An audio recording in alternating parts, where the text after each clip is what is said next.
Shalom Ubracha, nous poursuivons avec la quatrième Mishnah du quatrième Perek, Mishnah Dalet.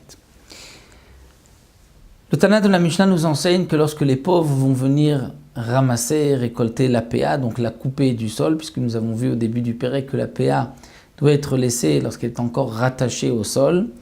Donc les pauvres vont venir couper, moissonner le blé qui leur reste. PA en kotzrim ota b'magalot. Les Chachamim ont interdit de la couper magalot avec des faux. Aussi une faux, pourquoi?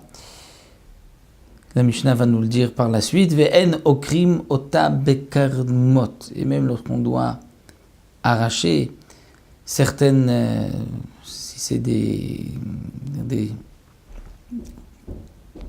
fruits qu'on doit arracher ou la récolte qu'on veut arracher avec kardumot, qui est aussi une sorte d'outil, de pioche ou de marteau qui permettait d'arracher la récolte. On n'utilisera pas donc tous ces ustensiles, tous ces outils. Pourquoi? Pour ne pas qu'un pauvre frappe l'autre. Et comme le Tosfot Yom Tov l'explique, d'abord parce qu'il y avait parfois beaucoup de pauvres dans un petit morceau de terrain, donc ils risquaient de se blesser.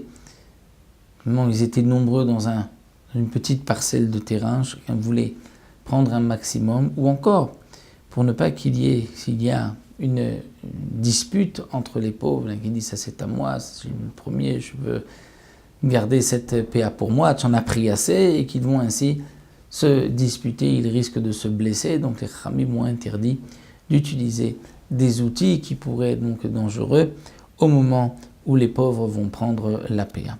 Donc voici pour la quatrième Mishnah, une petite Mishnah, et nous verrons Bezrat Hashem dans la cinquième Mishnah, est-ce qu'il y a une heure précise où le propriétaire du champ doit ouvrir les portes de son champ, où les pauvres peuvent rentrer à n'importe quel moment? Ça nous le verrons Bezrat Hashem dans la cinquième Mishnah.